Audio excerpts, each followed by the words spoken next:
الشيطان الرجيم بسم الله الرحمن الرحيم ولا تنكحوا المشركات حتى يؤمنوا ولأمة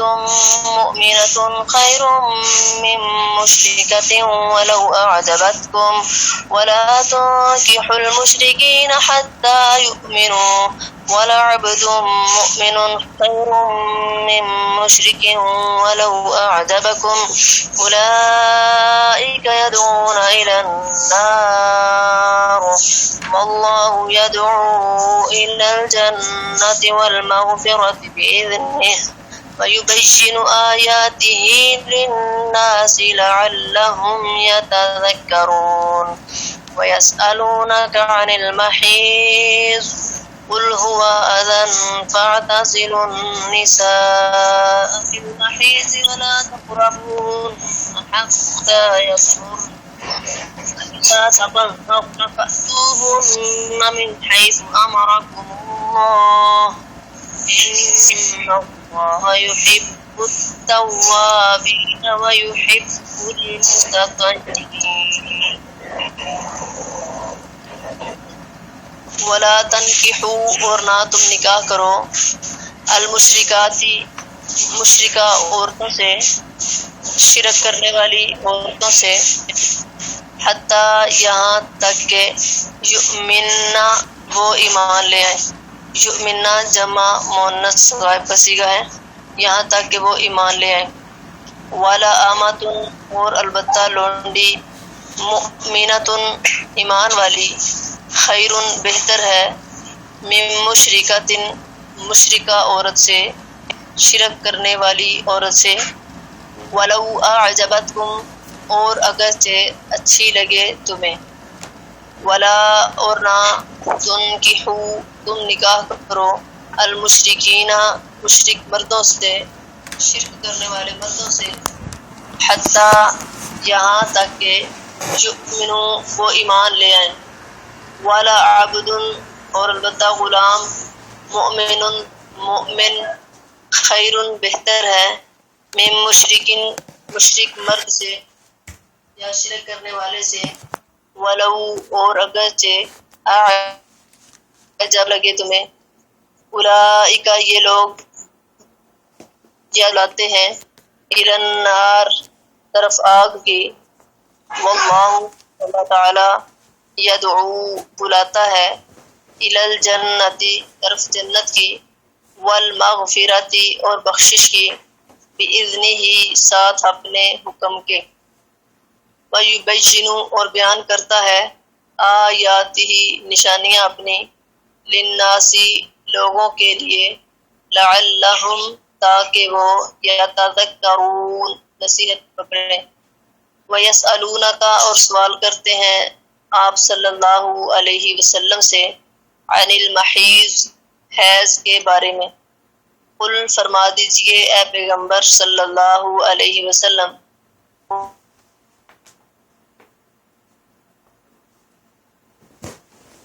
ہوا حیض ناپاکی ہے فاعتزلوا النساء پس تم الگ رہو عورتوں سے کنارہ کرو عورتوں سے فی المحیض حیض کے دنوں میں یا حیض میں ولا اور نہ تقربو یہاں تک کہ یا تو وہ پاک ہو جائے فَإِذَا پس جب تطہرنا وہ پاک ہو جائیں فَأْتُوهُنَّ پس جاؤ ان کے پاس من حیث جہاں سے امرکم اللہ حکم دیا تمہیں اللہ تعالی نے ان اللہ بے شک اللہ تعالی یحب التوابین پسند کرتا ہے توبہ کرنے والوں کو ویحب المتطہرین اختیار کرنے والوں کو ان آیات کے اندر اللہ تعالیٰ نے کچھ احکام کچھ قوانین وضع فرمائے ہیں سورۃ البقرہ کی آیت نمبر 221 میں اللہ فرماتے ہیں ولا تنکحوا المشرکات اس آیت میں اللہ تعالیٰ نے ایمان والوں کو مشرکہ عورتوں کے ساتھ نکاح کرنے سے منع فرمایا ہے۔ حضرت حذیفہ رضی اللہ تعالیٰ عنہ یا حضرت عبداللہ بن رواحہ رضی اللہ عنہ، ان دونوں میں سے ایک کے گھر ایک کالے رنگ کی سیاہ فام لونڈی تھی، تو انہوں نے اسے آزاد کر کے اس سے نکاح کر لیا۔ واقعہ یوں ہے کہ سب سے پہلی بات اللہ نے فرمایا وَلَا تَنْكِحُوا الْمُشْرِكَاتِ، مشرکہ عورتوں سے نکاح نہ کرو۔ اہل کتاب عورتوں سے نکاح کرنا، بت پرست مشرکہ عورتوں سے نکاح کی حرمت بیان ہو رہی ہے۔ وَلَا تَنْكِحُوا الْمُشْرِكَاتِ حَتَّى يُؤْمِنَّ، مشرکہ عورتوں سے نکاح نہ کرو جب تک وہ ایمان نہ لے آئیں۔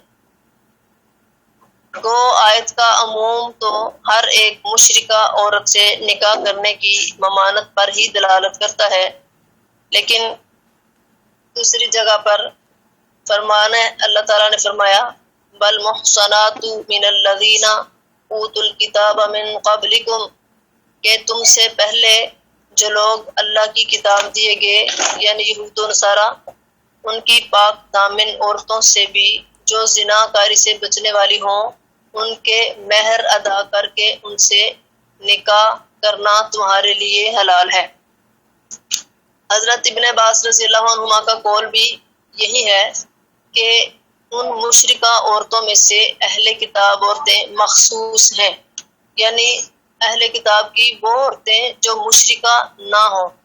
اب ان مشرکہ عورتوں میں سے اہل کتاب عورتیں مخصوص ہیں، یعنی اہل کتاب میں سے یعنی ہیں وہ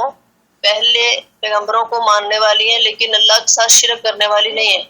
وہ جائز ہیں، یعنی کتابیہ عورت جو مشرکہ نہ ہو اس کے ساتھ نکاح جائز ہے۔ اب ایک روایت میں حضرت طلحہ بن عبداللہ رضی اللہ عنہ نے ایک یہودی عورت سے نکاح کیا تھا، اور حضرت حذیفہ بن یمان رضی اللہ عنہ نے ایک نصرانیہ عورت سے نکاح کر لیا تھا، جس پر حضرت عمر رضی اللہ عنہ سخت ناراض ہوئے، یہاں تک کہ قریب تھا کہ انہیں کوڑے لگائیں۔ ان دونوں بزرگوں نے کہا اے امیر المؤمنین، آپ ناراض نہ ہوں، ہم انہیں طلاق دے دیتے ہیں۔ تو آپ رضی اللہ عنہ نے فرمایا اگر طلاق دینی حلال ہے تو پھر نکاح بھی حلال ہونا چاہیے، میں انہیں تم سے چھین لوں گا اور اس ذلت کے ساتھ انہیں الگ کر دوں گا۔ مطلب یہ تھا حضرت عمر رضی اللہ عنہ کا کہ انہوں نے یہ، اب دیکھیں ادھر حضرت عمر رضی اللہ عنہ کا جو قول بیان کیا گیا ہے کہ انہوں نے حضرت طلحہ بن عبداللہ کو اور حذیفہ بن یمان کو جو ایسے سخت الفاظ کہے، تو یہ ایک نہایت ضعیف روایت ہے۔ اب یہ میں نے روایت اصل میں کیوں بیان کی کہ لوگ کہتے ہیں کہ حضرت عمر رضی اللہ عنہ نے کتابیہ عورت سے نکاح کرنے سے منع کیا، حالانکہ یہ بہت ضعیف روایت ہے۔ اس کو بیان کرنے کا مقصد یہ ہے، اس کو بیان کرنے کا مقصد یہ ہے کہ جو ہے حضرت عمر رضی اللہ عنہ نے کہا کہ میں تمہیں اس لیے منع کرتا ہوں، یعنی حضرت حذیفہ رضی اللہ عنہ کو جب یہ فرمان ملا تو انہوں نے جواب میں لکھا کہ کیا آپ اسے حرام کہتے ہیں؟ کیا کتابی عورت سے نکاح آپ حرام کہتے ہیں؟ خلیفۃ المسلمین حضرت عمر رضی اللہ عنہ نے جواب دیا حرام تو نہیں کہتا، مگر مجھے خوف ہے کہ کہیں تم مومن عورتوں سے نکاح نہ کرو۔ اس روایت کی سند بھی بالکل صحیح ہے، یعنی یہ صحیح روایت ہے، بالکل صحیح ہے، لیکن حضرت عمر رضی اللہ عنہ کا جو قول تھا کہ عورتوں ان کتابی عورتوں سے نکاح نہ کیا جائے، وہ اس خیال سے کہتے ہیں کہ میں کسی شرک کو اس شرک سے بڑھ کر نہیں پاتا کہ وہ عورت کہتی ہے کہ عیسیٰ اس کا رب ہے۔ اس وجہ سے حضرت عمر رضی اللہ عنہ نے کہا کہ میں تمہیں ایسی عورتوں سے نکاح کرنے کی اجازت نہیں دیتا۔ یعنی پچھلی جو دونوں روایتیں میں نے آپ کو بتایا کہ ضعیف ہیں، ان کو بیان کرنے کا مطلب یہ ہے کہ اگر کوئی انسان یہ کہے کہ حضرت عمر رضی اللہ عنہ کا یہ فرمان ہے کہ کتابی عورت سے نکاح جائز نہیں ہے، حالانکہ اللہ تعالیٰ نے بھی اجازت دی ہے، لیکن حضرت عمر رضی اللہ عنہ کا یہ قول تھا، صرف اس وجہ سے منع فرماتے تھے کہ کتابیہ عورت جو یہ کہتی ہو کہ عیسیٰ میرا رب ہے، تو وہ عورت چاہے کتابیہ کیوں نہیں، نصرانیہ کیوں نہیں، اس کے ساتھ نکاح جائز نہیں ہے۔ اصل بات یہی ہے کہ جو اہل کتاب تھے ان کی عورتیں جو ہیں اگر موسیٰ علیہ السلام کی شریعت میں بھی اللہ کے ساتھ انہوں نے شرک نہیں کیا تھا، یعنی ان کے نسلوں نے، ان کے خاندانوں نے، اور عزیر علیہ السلام کو اللہ کا بیٹا نہیں مانتے، اللہ ہی کی خالص عبادت کرتے تھے اس دور میں، ان کی نسلیں ہیں یہ، ان کا بھی یہی عقیدہ ہے، تو پھر ٹھیک ہے۔ اسی طرح جو لوگ عیسیٰ علیہ السلام کو اور مریم علیہ السلام کو خدا نہیں مانتے تو ان کے ساتھ نکاح درست ہے، ورنہ اگر تھوڑا سا بھی شرک کا شائبہ پایا جائے تو قطعاً ان سے نکاح جائز نہیں ہے۔ اب اللہ تعالیٰ نے فرمایا کہ وَلَا تَنكِحُوا الْمُشْرِكَاتِ حَتَّى يُؤْمِنَّ، جب تک مشرکہ عورتیں ایمان نہ لے آئیں ان کے ساتھ نکاح جائز نہیں ہے۔ پھر فرمایا وَلَأَمَةٌ مُؤْمِنَةٌ خَيْرٌ مِّن مُشْرِكَةٍ، فرمایا جو لونڈی ہے، جو مومنہ لونڈی ہو، وہ آزاد مشرکہ عورت سے بہتر ہے، اگرچہ وہ تمہیں اچھی ہی کیوں نہ لگے۔ اب اللہ تعالیٰ کا ارشاد کہ ایمان والی لونڈی شرک کرنے والی آزاد عورت سے اچھی ہے، یہ فرمان حضرت عبداللہ بن رواحہ رضی اللہ عنہ کے بارے میں نازل ہوا۔ ان کی ایک سیاہ فام لونڈی تھی، ایک مرتبہ غصے میں آ کر اسے تھپڑ مار دیا۔ حضرت عبداللہ بن رواحہ رضی اللہ عنہ نے اپنے اس لونڈی کو غصے میں آ کر اس کے منہ پہ تھپڑ مار دیا، تو پھر وہ بڑے پریشان ہوئے، بڑے گھبرائے کہ میں نے اس کو کیوں تھپڑ مارا ہے، اور وہ نبی صلی اللہ علیہ وسلم کے پاس آئے اور سارا واقعہ بیان کیا۔ تو آپ صلی اللہ علیہ وسلم نے پوچھا کہ اس کا کیا خیال ہے، یعنی وہ کیا نظریہ رکھتی ہے، کیا عقیدہ رکھتی ہے لونڈی جس کو تم نے مارا ہے۔ تو حضرت عبداللہ بن رواحہ رضی اللہ عنہ کا، اللہ کے رسول صلی اللہ علیہ وسلم، وہ عورت روزے رکھتی ہے، نماز پڑھتی ہے، اچھی طرح وضو کرتی ہے، اللہ کی وحدانیت اور آپ صلی اللہ علیہ وسلم کی رسالت کی گواہی دیتی ہے۔ تو آپ صلی اللہ علیہ وسلم نے فرمایا اے ابو عبداللہ، پھر تو وہ ایماندار ہے۔ کہنے لگے اللہ کے رسول صلی اللہ علیہ وسلم، اس اللہ کی قسم جس نے آپ کو حق دے کر بھیجا ہے، میں اسے آزاد کر دوں گا، اور صرف اتنا ہی نہیں بلکہ اس سے نکاح بھی کر لوں گا۔ چنانچہ انہوں نے ایسا ہی کیا، جس پر بعض مسلمانوں نے انہیں تانا بھی دیا، اور وہ چاہتے تھے کہ مشرکوں میں سے ان کا، یعنی حضرت عبداللہ بن رواحہ کا نکاح مشرکوں میں کرا دیں اور انہیں اپنی لڑکیاں بھی دیں تاکہ شرافت نسب قائم رہے۔ تو اس پر یہ فرمان رب العالمین نازل ہوا کہ مشرک آزاد عورت سے تو مسلمان لونڈی 1000 درجہ بہتر ہے، اسی طرح مشرک آزاد مرد سے مسلمان بھی بڑھ چڑھ گئے ہیں، یعنی وہ بھی جو ہے مشرک مرد سے آزاد جو مشرک ہے نا اس کی بات ہو رہی ہے، آزاد بندہ اور مشرک بندہ اس سے بہتر ہے کہ مومن غلام سے نکاح کر لیا جائے۔ اللہ اکبر کبیر۔ اب اللہ تعالیٰ نے یہ جو فرمایا ہے کہ مشرکہ عورتوں سے نکاح نہ کرو یہاں تک کہ وہ ایمان لیں، اور سورۃ المائدہ کے اندر کتابی عورتوں سے نکاح کرنے کی جو علت ہے، اجازت ہے، اس میں صرف مومن اور مرد عورتوں جو ہے، مومن مردوں کا کتابی عورتوں کے ساتھ نکاح جائز ہے، کتابی مردوں کے ساتھ مومن عورتوں کا نکاح جائز نہیں۔ یعنی مسلمان عورتیں جو ہیں وہ کتابی مردوں کے ساتھ نکاح نہیں کریں گی، مسلمان مرد کتابی عورتوں کے ساتھ نکاح کر سکتے ہیں، وہ بھی جو مشرک نہ ہو۔ نکاح کرنے کے لیے کن باتوں کو مد نظر رکھا جائے؟ رسول اللہ صلی اللہ علیہ وسلم نے فرمایا عورتوں کے محض حسن پر فریفتہ ہو کر ان سے نکاح نہ کر لیا کرو، ممکن ہے کہ ان کا حسن انہیں مغرور کر دے۔ کیا بات صرف اتنی سی ہے؟ نبی صلی اللہ علیہ وسلم نے فرمایا کہ عورت کے ساتھ، بخاری مسلم کی روایت ہے، ابو ہریرہ رضی اللہ عنہ فرماتے ہیں کہ رسول اللہ صلی اللہ علیہ وسلم نے فرمایا کہ 4 باتیں دیکھ کر عورتوں سے نکاح کیا جاتا ہے۔ ایک تو مال، یعنی عورت مالدار ہے، دوسرے حسب و نسب، تیسرے جمال اور خوبصورتی، چوتھے دینداری۔ تو فرمایا فاظفر بذات الدین، دین والی کو اہمیت دو، دین والی کو چنو، دین والی کو پسند کرو، دین والی سے نکاح کرو۔ اور مسلم شریف کی ایک روایت میں ہے کہ الدنیا کلھا متاع وخیر متاع الدنیا المرأۃ الصالحہ،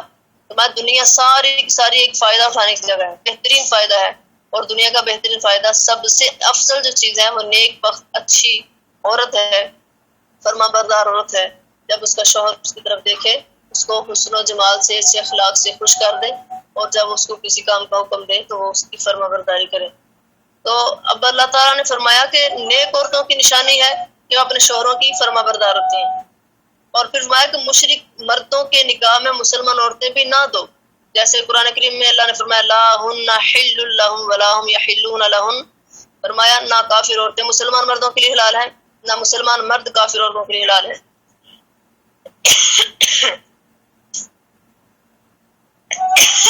پھر اللہ فرماتے ہیں اولئک یدعون الی النار، یہ لوگ جہنم کی طرف بلاتے ہیں۔ کون سے لوگ؟ جو مشرک ہیں، کافر ہیں، یہ جہنم کی طرف بلاتے ہیں۔ اور فرمایا کہ یہ جو مسلمان مرد ہیں یہ مومنہ عورتوں سے ہی نکاح کریں گے یا پھر کتابی عورتوں سے بھی، اور جو مسلمان عورتیں ہیں وہ صرف مسلمان مردوں سے نکاح کریں گی، چاہے وہ حبشی غلام ہی کیوں نہ ہو۔ پھر بھی رئیس اور سردار آزاد کافر سے مسلمان غلام بہتر ہے۔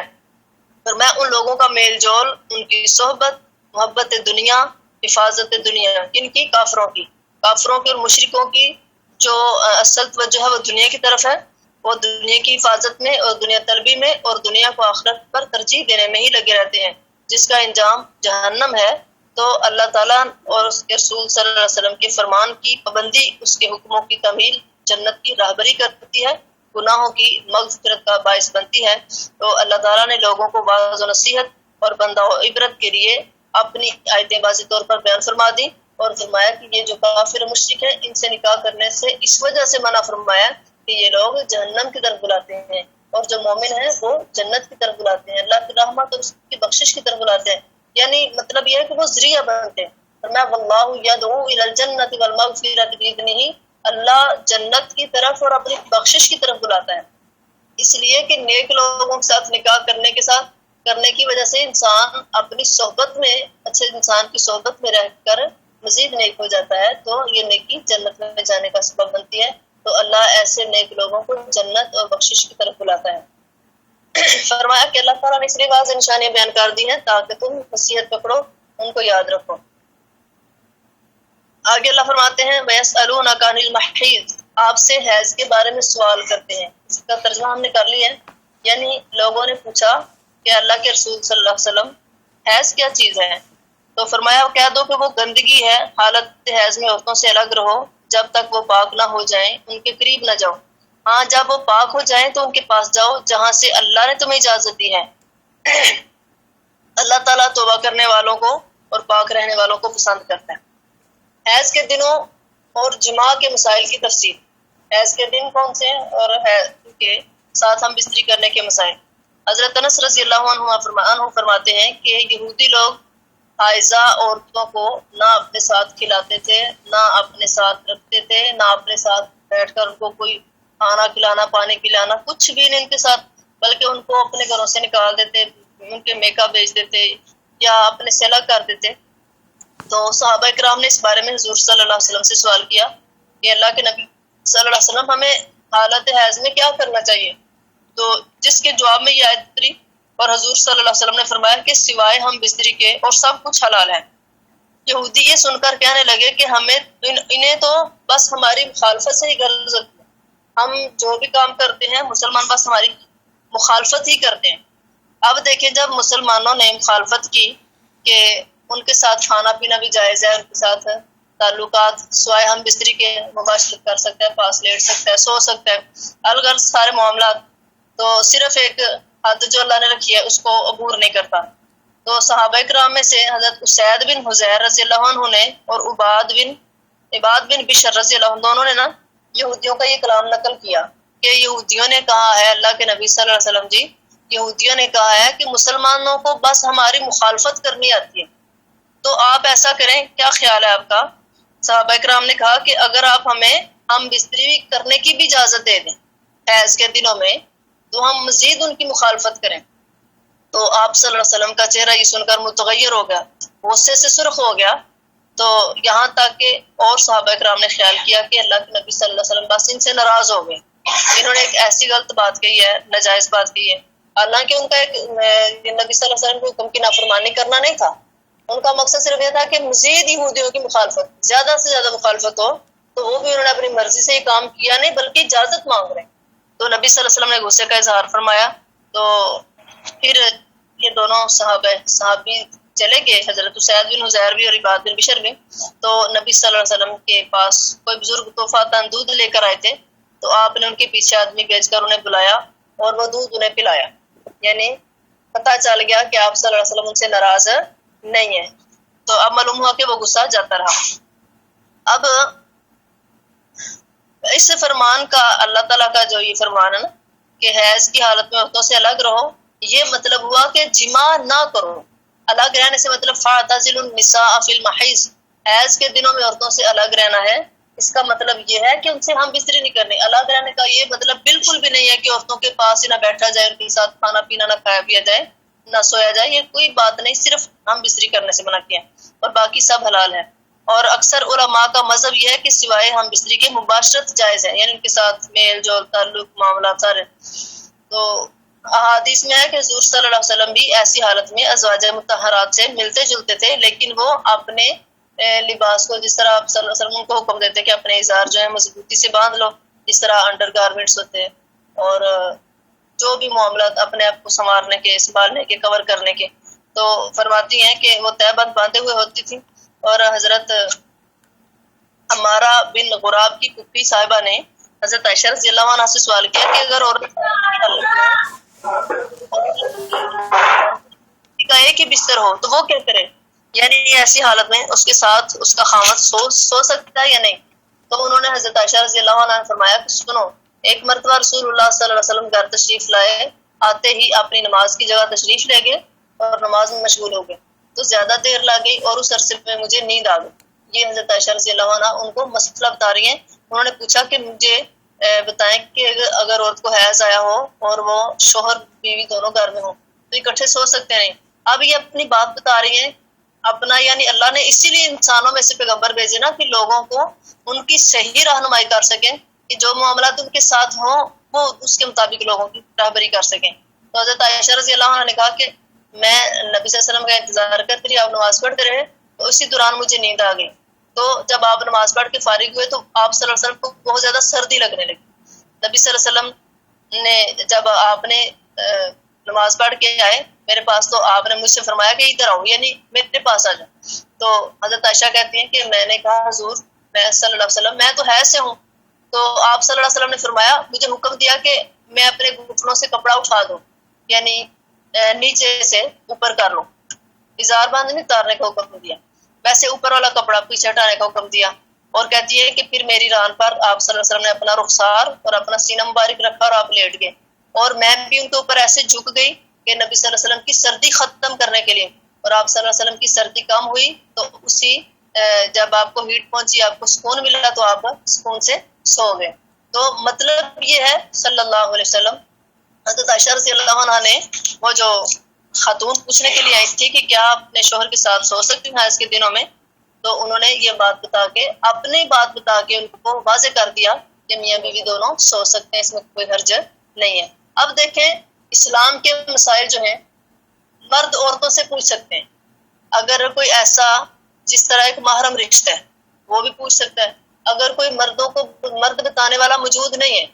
یا کوئی ایسا ہوتا ہے کہ مسئلہ پوچھنے کے وقت مسئلہ جلدی پوچھنا پڑتا ہے، جلدی فتویٰ چاہیے ہوتا ہے، لیکن جس سے ہم مردوں سے پوچھنا چاہتے ہیں اور رابطہ نہیں ہو رہا یا دور ہے، تو پھر مرد عورت سے بھی پوچھ سکتا ہے۔ اب دیکھیں صحابہ کرام اکثر حضرت عائشہ رضی اللہ عنہا سے آ کر مسائل پوچھا کرتے تھے۔ تو حضرت مسروق رحمۃ اللہ علیہ ایک تابعی گزرے ہیں، ایک مرتبہ حضرت عائشہ رضی اللہ عنہا کے پاس آئے اور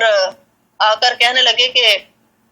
انہوں نے بڑا اچھا انداز اختیار کیا، کہتے ہیں سلام علی النبی جی وعلی آلہ، کہ اللہ کے نبی صلی اللہ علیہ وسلم پر سلام ہو اور آپ کے اہل پر سلام ہو۔ تو حضرت عائشہ رضی اللہ عنہا نے جواب دے کر مرحباً مرحباً کہا اور اندر آنے کی اجازت دی۔ آپ نے کہا ام المؤمنین، یہ مسروق جو تھے نا، انہوں نے کہا کہ ام المؤمنین میں ایک مسئلہ پوچھنا چاہتا ہوں لیکن شرم معلوم ہوتی ہے،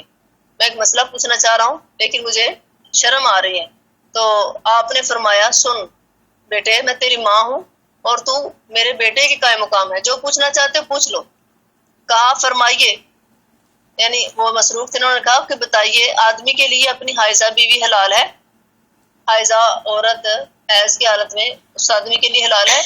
تو حضرت عائشہ رضی اللہ عنہ نے صاف الفاظ میں، واضح الفاظ میں بتا دیا کہ سوائے شرمگاہ کے سب جائز ہے، یعنی صرف ہم بستری نہیں کرنی، حیض کی حالت میں سارے معاملات جائز ہیں۔ اور حضرت عائشہ رضی اللہ عنہ بیان کرتی ہیں مقصد یہ ہے کہ حائضہ عورت کے ساتھ لیٹنا، کھانا پینا، بیٹھنا، اوڑھنا بچھونا